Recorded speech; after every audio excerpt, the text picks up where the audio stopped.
दोस्तों, अगर मैं आपसे कहूँ मुकेश अंबानी के घर एंटीलिया में एक समय पर भूत का साया था तो शायद आपका रिएक्शन कुछ ऐसा होगा। क्या क्या बात कर रहे हैं? लेकिन आज मैं आपको एंटीलिया के एक ऐसे सच के बारे में बताने जा रहा हूँ जिसके बारे में शायद आपने कभी नहीं सुना होगा। शायद आपको मेरी बातों पर यकीन ना हो, लेकिन इस वीडियो को पूरा देखने के बाद शायद आपको मेरी बातों पर यकीन होने लगेगा। मैं बात करने जा रहा हूँ मुकेश अंबानी के घर एंटीलिया में भूत के साये की। आपको सुनकर बड़ा अजीब लग रहा होगा कि ये मैं कैसी बातें कर रहा हूँ, लेकिन यह बात सच है। पूरी वीडियो देखने के बाद शायद आपको भी यकीन हो जाएगा। आपकी तरह जब मैंने भी पहली बार सुना था तो मुझे भी यकीन नहीं हुआ था, लेकिन जब मैंने इसके बारे में बहुत ज्यादा रिसर्च की तब मैंने पाया कि कहीं ना कहीं ये बात सच है। बिना किसी देरी के चलिए वीडियो को शुरू करते हैं। दोस्तों, मुकेश अंबानी के घर एंटीलिया की हिस्ट्री शायद ही आप जानते होंगे, लेकिन यह वीडियो पूरी देखने के बाद आप एंटीलिया की हर छोटी से छोटी चीज के बारे में जान जाएंगे। दोस्तों, मुकेश अंबानी अभी मौजूदा समय में भारत के सबसे अमीर व्यक्ति है। ऐसे में एंटीलिया जैसा घर उनकी शान शौकत को चार चांद लगा देता है। एंटीलिया दुनिया का दूसरा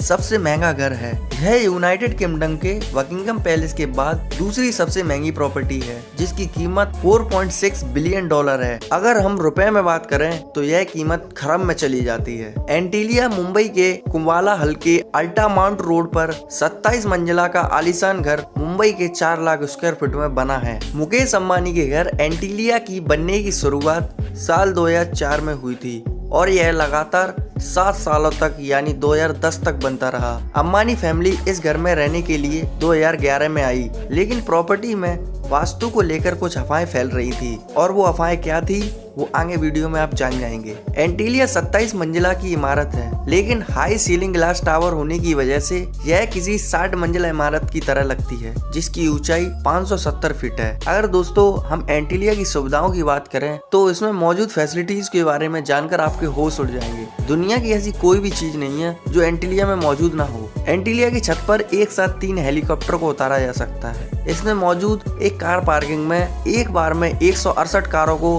पार्क किया जा सकता है। इसमें एक मूवी थिएटर है जिसमें 50 लोग एक साथ मूवी देख सकते हैं। 3 फ्लोर का एक बेबी लॉन से प्रेरित हैंगिंग गार्डन है, एक योगा स्टूडियो, एक फिटनेस सेंटर, एक वॉल रूम, 9 एलिवेटर, एक स्विमिंग पूल, एक स्पा, एक हेल्थ सेंटर और एक मंदिर, एक स्नो रूम और 600 स्टाफ के रहने के लिए सुविधाएं हैं। यह स्टाफ इस घर में रहते हुए घर की देखभाल करता है। दोस्तों, अब मैं बात करने जा रहा हूँ एंटीलिया में मौजूद भूत के विवाद के बारे में। दोस्तों, मुकेश अंबानी ने साल 2004 में यह प्लॉट एक मुस्लिम ट्रस्ट से 4.4 मिलियन डॉलर में खरीदा था। यह ट्रस्ट उस समय पर शहर के दूसरे इलाके में एक अनाथालय चला रही थी। प्रॉपर्टी खरीद जाने के बाद अलग अलग विवाद सामने आने लगे। उस समय पर महाराष्ट्र के रेवेन्यू मंत्री नवाब मालिक ने कहा कि यह जमीन गरीब बच्चों की पढ़ाई के लिए बेची गई है, लेकिन अन्य लोगों ने कहा कि मुकेश अंबानी ने यह प्रॉपर्टी नीलामी में प्लॉट की असल रेट से बेहद कम दामों में खरीदी है। एंटीलिया का काम पूरे होने के बाद ही मुकेश अंबानी का परिवार